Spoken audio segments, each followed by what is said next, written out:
अस्सलाम वालेकुम दोस्तों, उम्मीद है कि सब भाई खैरियत से होंगे और ईद भी अच्छी गुजरी होगी। तो आज की जो वीडियो है ये वायरिंग डायग्राम के बारे में है कि वायरिंग डायग्राम को कैसे रीड करते हैं, या जितनी भी वायरिंग डायग्राम में चीज़ें लगी हैं, फ्यूज़ बॉक्स, रिले वगैरह, उनकी लोकेशन क्या है और उनकी जो वायरिंग की रूटिंग है वो किस ग्रिप से होती हुई कहाँ कहाँ तक जाती हैं। तो दोस्तों, ये जो यूनिट है आपको नज़र आ रहा है सामने, इस यूनिट का नाम यूनिट बी है और ये किस जगह पे लगा होता है ये भी आपको पिक्चर में नज़र आ रहा होगा। ठीक है, ये टोयोटा करोला 2009 से लेकर 2014 तक आपको नज़र आएगा बाहर वाले फ्यूज़ बक्से में। तो आप देख सकते हैं कि इसके 3 ग्रिप हैं, इस यूनिट के 3 ग्रिप हैं, जिसमें 1A वाला है, ठीक है, 1B वाला है और 1E वाला है। ठीक है, 1A में आप देख सकते हैं कि 8 वायर है, 8 पिनें निकली हुई हैं, और 1B में भी 8 पिनें निकली हुई हैं, और 1E है जो ये आपका सिंगल वायर का ग्रिप है। ठीक है, तो ये इस यूनिट बी का इनर सर्किट है। इसमें आप देख सकते हैं कि आपकी ये जो 1E है ये मेन वायर है, और यहाँ से सीरीज़ में फ्यूज़ लगाकर एक एक वायर आपकी EFI मेन पे भी आपका देख सकते हैं कि जो फ्यूज़ लगा सीरीज़ में 20 एम्पेयर का, और हॉर्न ले पे भी ये वायर आपकी जाती है, 10 एम्पेयर का फ्यूज़ लगा हुआ है इसमें हॉर्न के लिए, और IG2 रिले पे भी ये मेन करंट जाता है और 15 एम्पेयर IG2 का फ्यूज़ लगा हुआ है।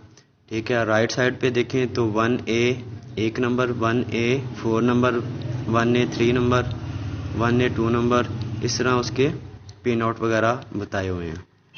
तो सबसे पहले जो IG2 रिले है इसकी वायरिंग को देख लेते हैं कि इसकी जो वायर हैं वो कहाँ कहाँ से आती हैं और कैसे ये ऑन होती है और किस किस जगह पर इसकी वायरिंग जाती है। तो हम सफ़ा नंबर 80 पे चले जाते हैं।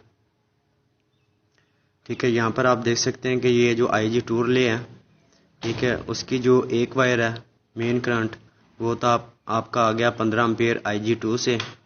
ठीक है, बकाया जो 3 वायर बचती हैं ये कहाँ कहाँ से आती हैं वो भी मैं आपको दिखाता हूँ, और डायग्राम को कैसे रीड करते हैं। क्योंकि इतनी सारी वायरिंग होती है, उसकी वायरिंग रूटिंग का भी नहीं पता होता, और ये भी नहीं पता होता कि इसकी जो आउटपुट है इस रिले की वो किस किस जगह पे आगे इंजन में और डैशबोर्ड में किस किस जगह पे जाती है। तो ये जो मैनुअल है ये आप देख सकते हैं, ये आपका gasoline, diesel, 1ZRFE, 1ZZFE, 2NZFE, 2C, इन इंजन के साथ ये जो मैनुअल है आपका, इसकी वायरिंग सेम ही होगी।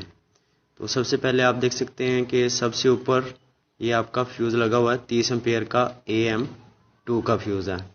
ठीक है, तो ये वायर वाले बक्से में लगा होता है, और वहाँ से वाइट कलर की वायर आप देख सकते हैं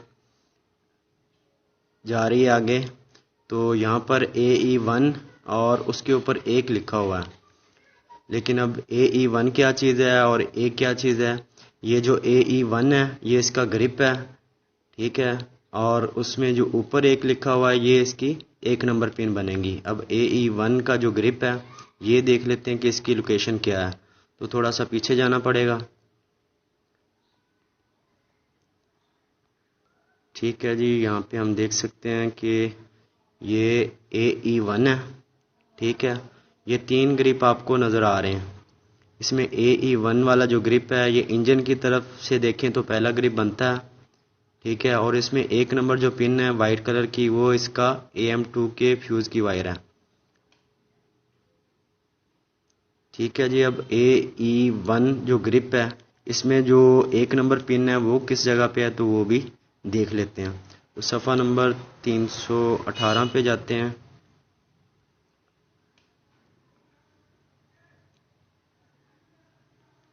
ठीक है जी, ये ये आपको ऊपर नज़र आ रहा है AE1। ठीक है, ये इसमें 4 वायर होंगी। ठीक है, इसमें ये मेल और फीमेल है। ये आपको 1 नंबर वायर नज़र आ रही है। इसमें आपको एक तो रूटिंग का पता चल गया, और डैशबोर्ड में किस जगह पे ये वायर जा रही है और उसका कलर क्या है, क्योंकि कलर उसका वाइट है, ये पता चल गया, और किस ग्रिप में आती है ये भी पता चल गया। ठीक है, आगे चलते हैं जी, फिर वापस चलते हैं डायग्राम की तरफ। तो इस ग्रिप से होती हुई, ठीक है, AE1 ग्रिप से होती हुई ये आगे आ जाती है आपके चाबी स्विच पे। ठीक है, ये आप देख सकते हैं कि ये आपका आ गया चाबी स्विच। ठीक है, चाबी स्विच पे ये 7 नंबर पे वायर आ रही है आपकी, डैशबोर्ड में से होती हुई 7 नंबर पिन पे आ गई चाबी स्विच के। अब 7 नंबर पिन किस जगह पे बनती है चाबी स्विच की, तो ये आप देख सकते हैं सबसे नीचे E4 लिखा हुआ है और इग्निशन और स्टार्टर स्विच असेंबली। ठीक है, तो E4 ग्रिड में देखते हैं कि 7 नंबर पिन कौन सी बनती है। 318 सफ़ा नंबर पे चले जाते हैं क्योंकि उधर इसके कनेक्टर वगैरह हैं। तो ये आप देख सकते हैं E4 है, तो 1 से लेकर 4 तक और 5 से लेकर 8 तक है, जबकि इस ग्रिड में 1 नंबर और 5 नंबर नहीं है। और 7 नंबर आप देख सकते हैं कि ये 7 नंबर पिन यहाँ पे वो आपकी जो वाइट कलर की वायर है AM2 फ्यूज से आ रही है, जो ये इस जगह पे आएगी डैशबोर्ड से होती हुई चाबी स्विच पे। और बकाया 8, 4, 3, 2, 6 ये भी मेंशन की हुई है इधर, तो बंदा इधर से देख लेता है कि कौन सी वायर किस जगह पे लगनी है। तो वापसी मैनुअल पे जाते हैं, डायग्राम पे। ठीक है जी, ये 7 नंबर पिन आ गई और कंफर्म भी हो गया किस जगह पे लगेगी चाबी स्विच में। तो जैसे स्विच को ऑन करेंगे तो यहाँ से जो करंट है आपका ये जाएगा ग्रे कलर की वायर में IG2 की। ठीक है, तो यहाँ से ये वायर आपकी जा रही है आगे, ये आप देख सकते हैं AE10 नंबर। ये AE10 नंबर एक ग्रिप है। ठीक है, और इसमें 17 नंबर पिन है। ठीक है, AE10 नंबर ग्रिप की लोकेशन क्या है और किस जगह पे ये ग्रिप है वो भी देख लेते हैं। थोड़ा सा पीछे जाना पड़ेगा। ये आप देख सकते हैं कि उसी जगह पे ये वायर चाबी स्विच से होती हुई वापसी AE10 नंबर का ग्रिप है, जो AE जो ग्रिप है उसके साथ ही ये 2 ग्रिप आपको नज़र आ रहे हैं। इंजन की तरफ से जो पहला ग्रिप है ये 10 नंबर है, AE10 नंबर, इसमें 17 नंबर पे आएगी। ठीक है, अब AE10 नंबर जो ग्रिप है इसमें 17 नंबर पिन कौन सी बनती है ये देख लेते हैं। तो सफ़ा नंबर 319 पे चलते हैं क्योंकि वहाँ इसके जो कनेक्टर हैं उसके पिनआउट वगैरह लिखे हुए हैं। तो यहाँ पर आप देख सकते हैं कि AE10 नंबर है। ठीक है, और ये ग्रे कलर का ग्रिप होगा और मेल फीमेल दोनों ग्रिप बनाए हुए हैं उन्होंने। और 17 नंबर पिन इसकी इस जगह पे ये 17 नंबर पिन बन रही है इसकी। ठीक है, ये आपको नज़र आ रही है।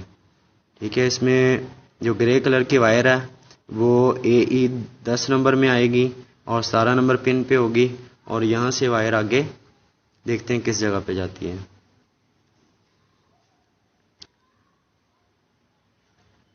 ठीक है जी, वहाँ से AE10 ग्रिप से होती हुई वापसी ये बाहर वाले बक्से में आ जाती है। 7.5 एम्पियर का फ्यूज़ लगा होता है IG2 नंबर 2 का।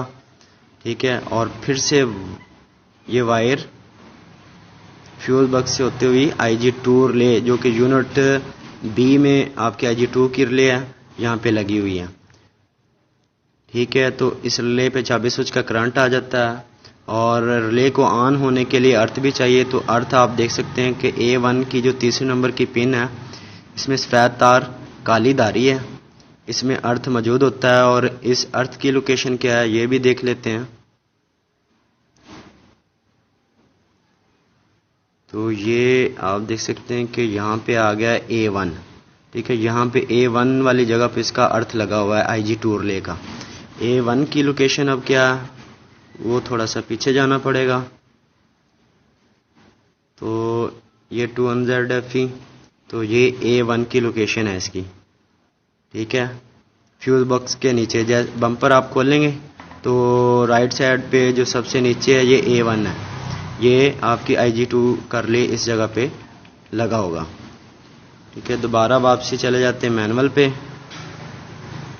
ठीक है, और जैसे ही ये रिले ऑन होगी तो आपका जो IG2 रिले ऑन होगी तो आउटपुट जो सप्लाई है आपकी ये 1A की 4 नंबर पिन से इसकी आउटपुट निकलेगी रेड कलर की वायर में।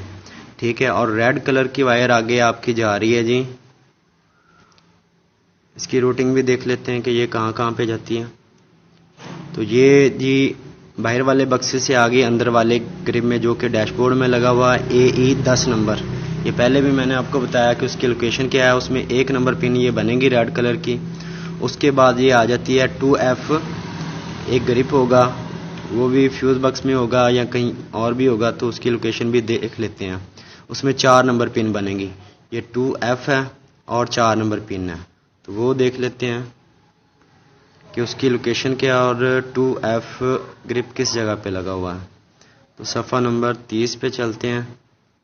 तो ये आप देख सकते हैं कि आपका जो फ्यूज़ बॉक्स है उसमें जितने भी ग्रिप लगे हुए हैं उनका नाम भी लिखा हुआ है, जैसे 2D, 2C, 2H, 2E, और उसकी जितनी भी पिनें बनती हैं वो भी साथ में उन्होंने लिखी हुई हैं। तो यहाँ पर आप देख सकते हैं कि ये आपका 2F वाला ग्रिप है और इसमें 4 नंबर पिन, ये सबसे नीचे एक के नीचे 4 नंबर पिन है, ठीक है। और ये ग्रिप आपका फ्यूज़ बॉक्स में इस जगह पे लगा होता है, ठीक है। तो रेड कलर की वायर बाहर वाले बक्से से आएगी IG2 की, जो कि इस फ्यूज़ बॉक्स में आ जाती है। और इससे आगे कहाँ पे जाती है ये देख लेते हैं,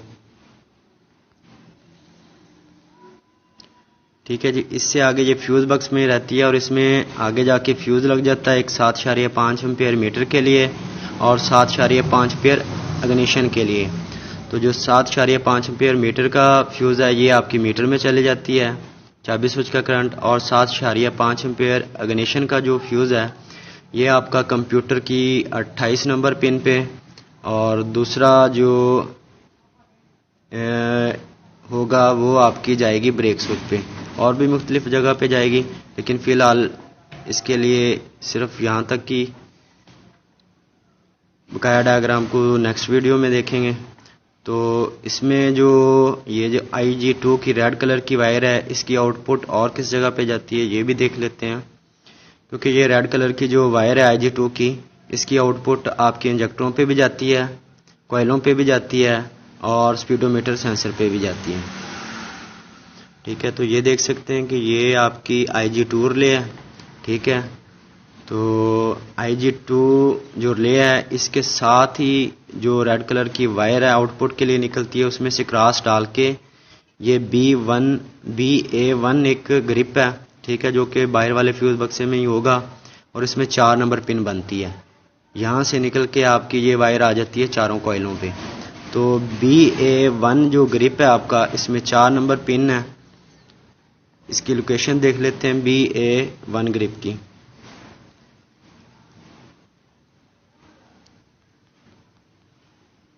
थोड़ा सा पीछे जाना पड़ेगा क्योंकि काफ़ी मुश्किल भी है और काफ़ी आसान भी है। तो ये आप देख सकते हैं कि ये बाहर वाले बक्से में BA1 की लोकेशन है इसकी। ये जो पहला ग्रिप आपको नज़र आ रहा है सब्ज़ कलर का, ठीक है, ये आपका BA1 है। इसमें 4 नंबर पिन आपकी रेड कलर की होगी। यहाँ से वायर फिर सब्ज़ कलर की वायरिंग के साथ मैच होती हुई आपके इंजेक्टरों पे, कॉइलों पे और स्पीडोमीटर पे आ जाती है,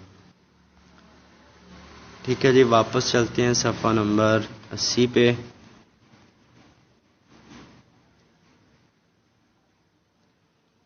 तो ये देख सकते हैं कि ये चारों कॉइलों पे आ गई IG2 की वायर। एक तो फ्यूज़ बक्से में चले गई अंदर वाले, ठीक है, उसकी रूटिंग भी मैंने आपको बता दी है, और जो बाहर कॉइलों और इंजेक्टरों और स्पीडोमीटर सेंसर पे आती है उसकी रूटिंग भी मैंने आपको बता दी है। इस तरह काफ़ी आसानी के साथ बंदा वायरिंग को ट्रेस कर लेता है किसी भी चीज़ की, चाहे AC एम्पलीफायर की हो, स्पीडोमीटर सेंसर की हो, ABS की हो। तो तसल्ली के साथ और आसानी के साथ अपने फॉल्ट को, वायरिंग के रिलेटेड जो फॉल्ट होगा आप हल कर सकते हैं। तो इसमें आप देख सकते हैं कि यहाँ पर एक नॉइज़ फिल्टर लगा हुआ है।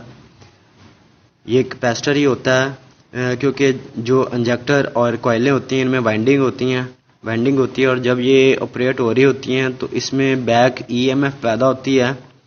तो उस बैक EMF को रोकने के लिए ये कैपेसिटर लगाया होता है, जो कि उसे अपनी सही हालत में रखता है, ठीक है दोस्तों। तो इसके अलावा आपकी जो रेड कलर की वायर है इसकी वायरिंग आपकी ये देख सकते हैं कि इंजेक्टरों पे आ जाती है, ठीक है। ये IG2 रिले हैं और ये वायर रेड कलर की आपकी इंजेक्टरों पे भी आ जाती है। तो दोस्तों आज की वीडियो इतनी थी, और इसी तरह से वायरिंग डायग्राम को रीड करते हैं और अपने किसी भी वायरिंग के रिलेटेड जो फॉल्ट होता है बंदा आसानी से उसे हल कर लेता है, क्योंकि उसमें ग्रिप बाय ग्रिप पिन का भी पता चलता है, उसकी वायरिंग कलर कोड का भी पता चलता है, और वो वायर का जो रूटिंग होती है उसकी डैशबोर्ड में या इंजन में, वो भी आपको पता चल जाता है। तो इंशाल्लाह नेक्स्ट वीडियो में स्टेप बाय स्टेप कोशिश करेंगे कि एक एक चीज़ को हम उसमें क्लियर करते जाएं। तो आज की वीडियो बस इतनी।